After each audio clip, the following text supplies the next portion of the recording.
Akari first ever win kontra Creamline. Staunton mas malakas kay Sean. Negrito patalo.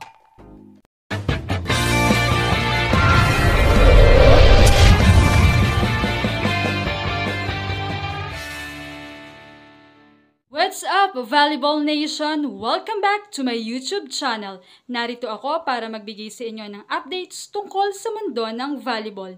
Pero bago yan, don't forget to subscribe and hit the notification bell para updated ka sa aking mga videos. Hindi pinalampas ng Chargers ang pagkakataon sa kanilang kauna-unahang panalo laban sa champion team na Creamline. Matagal na nga nilang hinihintay na manalo kontra CCS dahil sa kanilang paghaharap noong naging magkatunggali sila sa finals ay hindi man lang sila nakapanalo ng isang set. Nakuha nila ang panalong 23-25, 25-23, 30-28, 23-25 at 15-12 upang simulan ang kanilang kampanya sa 2025 Premier Volleyball League Reinforced Conference sa Dasmariñas Arena. Agad namang nagpakitang gilas si American import Annie Mitchell na hindi nakalaro sa unang laban ng Akari dahil sa pagkaantala ng kanyang International Transfer Certificate sa kanyang unang PBL game. Umiskor siya ng 33 points at nagdala ng 14 excellent receptions. Dahil sa matatag na paglalaro ng Chargers, nakamit ng Akari ang isang makasaysayang panalo, ang kanilang unang tagumpay sa loob ng 10 years laban sa Creamline na pinakamatagumpay na koponan sa liga.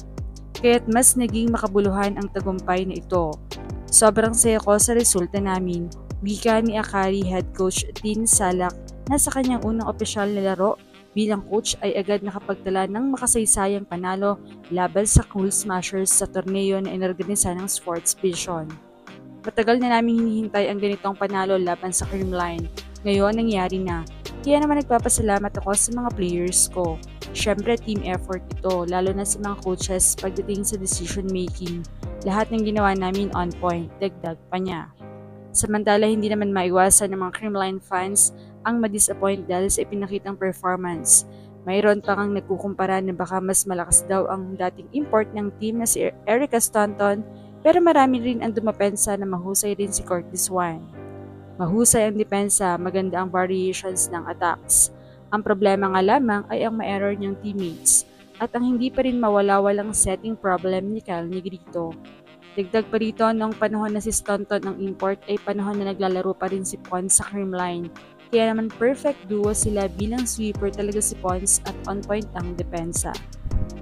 Palaban din si Coco, maganda yung mga drop balls and spins niya, pero hindi powerful.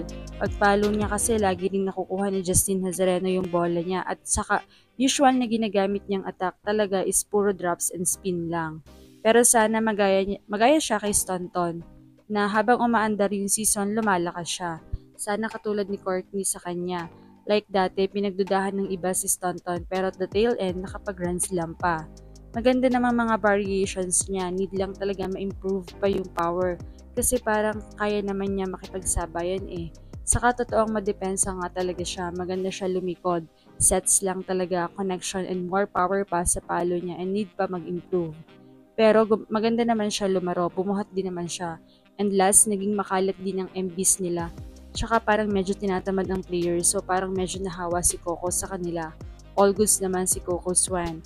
Mautak at madepensa din siya, nag-a-adjust lang din sa mga batong sets ni Negrito. Sana gumanda ang laro nila or gising nila sa beach versus Petrogas kasi kung hindi, carnation talaga sila. Good decision din na kapag di mo na gamitin si Gamit kasi puro error si Badet, pati na rin si Negrito. Malakas sana siya kaso sets ni Kyle, grabe. Pero naka 5 blocks siya, tas magaling sa floor defense, parang si Pons lang.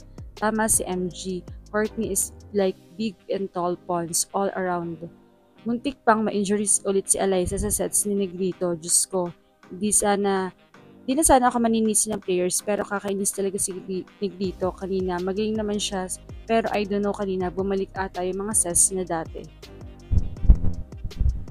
Ilan lamang yan sa mga komento ng mga fans. Anong masasabi niyo rito?